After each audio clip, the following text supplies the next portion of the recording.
Hello sir, ನಾನು Roshan, telecom ಕಂಪ್ನಿಯಿಂದ. ಹೇಳಿ.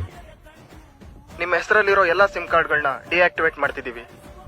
ಯಾಕೆ? ನಿಮ್ಮ ಮೊಬೈಲ್ ನಂಬರ್ ಬಳಸ್ಕೊಂಡು ಮನಿ ಲ್ಯಾಂಡ್ರಿಂಗ್ ಆಗಿದೆ ಅಂತ ಕಂಪ್ಲೇಂಟ್ ಬಂದಿದೆ. ನಂಬರ್ ಹೇಳಿ. 99988773.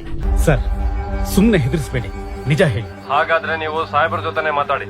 ಒಂದ್ ಸೆಕೆಂಡ್, ವಿಡಿಯೋ ಕಾಲ್ ಬಂತು, ರಿಸೀವ್ ಮಾಡಿ. ಆಯ್ತು ಸರ್. ಕುಮಾರ್, ನಿಮ್ಮನ್ನ ಒಂದಷ್ಟು ಪ್ರಶ್ನೆ ಕೇಳ್ತೀನಿ, ಸತ್ಯ ಹೇಳಿ. ಆಯ್ತು ಸರ್. ಎಲ್ಲಿದ್ದೀರಾ?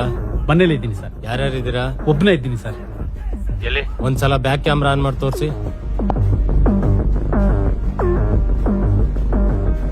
ನಾನು ಹೇಳೋವರೆಗೂ ಮನೆ ಒಳಗಡೆ ಯಾರು ಬರಬಾರ್ದು. ಡೋರ್ ಲಾಕ್ ಮಾಡಿ.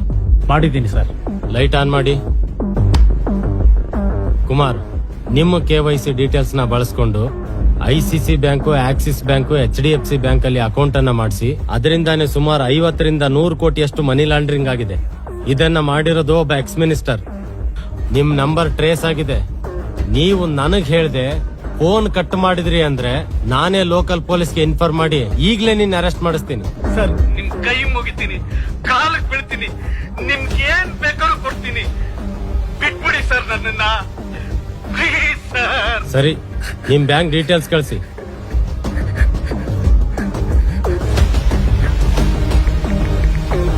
OTP ಬಂತು, ಹೇಳಿ. 320 420 ಸರ್.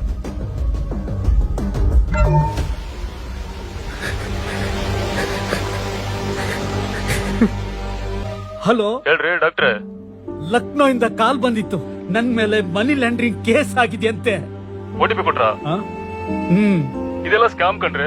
ಅವ್ರು ಇತ್ತೀಚೆಗೆ ಓದ್ಕೊಂಡಿರೋ ಟಾರ್ಗೆಟ್ ಮಾಡ್ತಿದ್ರೆ ಮೊದಲು 1930 ಕಾಲ್ ಮಾಡಿ, ಇಲ್ಲ ನೀವೇ ಹೋಗಿ ಸೈಬರ್ ಬ್ರಾಂಚ್ಗೆ ಕಂಪ್ಲೇಂಟ್ ಕೊಡಿ. ಸರಿ, ಆಯ್ತು. ನಾವು ಇತ್ತೀಚಿನ ದಿನಗಳಲ್ಲಿ ಡಿಜಿಟಲ್ ಅರೆಸ್ಟ್ ಅಂತ ಹೊಸ ರೀತಿಯಾದಂತಹ ಸೈಬರ್ ಕ್ರೈಮ್ ಅನ್ನ ನೋಡಿರಬಹುದು.